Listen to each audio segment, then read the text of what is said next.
কোথায় যেন আওয়াজ শোনা যায়। অনেকক্ষণ ধরে দাঁড়ায় আছি, লোকটা তো এখনো আসতেছে না।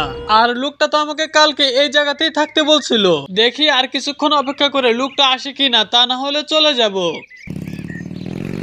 মনে হয় কিসের জানি বাইকের শব্দ হইতেছে, মনে হয় লোকটা আসতেছে। আপনি তাহলে আসলেন? সরি আসতে একটু লেট করে ফেললাম, কিছু মনে করিয়েন না। আরে না, দূর, কি মনে করব। বাড়িতে একটু কাজ ছিল, কাজটি সাইরে আসতে একটু লেট হয়ে গেল। আপনি মনে হয় অনেকক্ষণ ধরেই অপেক্ষা করতেছেন আমার জন্য। হ্যাঁ, মোটামুটি ঘন্টাখানিক হবে আপনার জন্য দাঁড়ায় আছি এখানে। যাই হোক ভাই, সমস্যা নাই, আপনি আসছেন এটাই অনেক। আর ভাই, আজ কিন্তু আপনি ফুল ঘটনাটা শেষ করে যাবেন। আচ্ছা ঠিক আছে, তাহলে আমি ঘটনাটা বলতে শুরু করি। ঘটনাটা যেন কালকে কোন পর্যন্ত বললাম? ওই তো ছেলেটা তার বাবাকে কবরে দাফন করে বাড়িতে যাওয়া পর্যন্ত। হ্যাঁ মনে পড়ছে।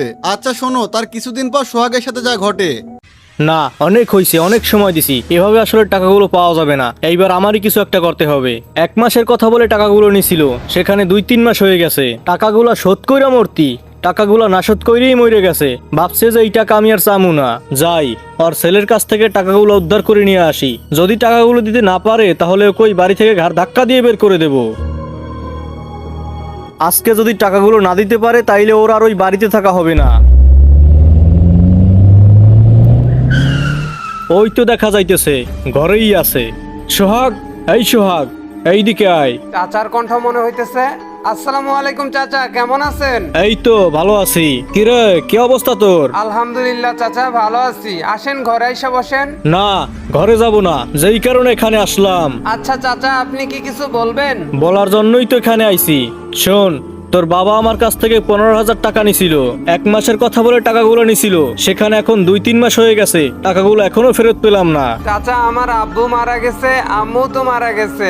আমি ছোট মানুষ, আমি এতগুলা টাকা কোথায় পাবো? না না, এইসব শোনার জন্য তো আমি এখানে আসি নাই। আমার এখনই টাকা লাগবে, টাকাগুলো দে। চাচা, আমার কাছে টাকা নেই। আমি বড় হয়ে আপনার সবগুলা টাকা পরিশোধ করে দেব। তুই ছোট মানুষ, তুই টাকাগুলো কোথা থেকে দিবি? অবশ্য আমার কাছে একটা ব্যবস্থা আছে। কি সেই ব্যবস্থা চাচা? তুই এই বাড়িটা ছেড়ে চলে যা, যেই দিন টাকাগুলো পরিশোধ করতে পারবি ওই দিনে সে আবার থাকিস। চাচা, আপনি তো ভালো করে জানেন আমার আব্বু নেই, আম্মু নেই। আমাকে দয়া করে এই বাড়ি থেকে তাড়িয়ে দিবেন না। আমার কথাগুলো কি তোর কানে যায় না নাকি?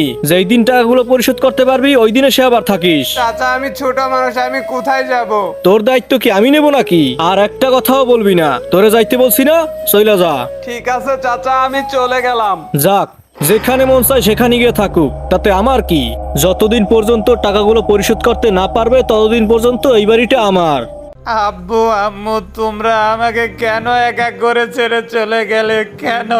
আমার চাচাও আমাকে বাড়ির থেকে তাড়িয়ে দিল। আমি এখন কোথায় যাব?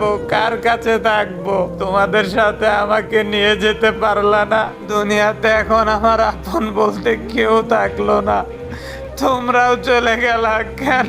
কেন কেন আমাকে বাড়ির থেকেও তাড়িয়ে দিল? আমি এখন তোমাদের সাথেই থাকবো।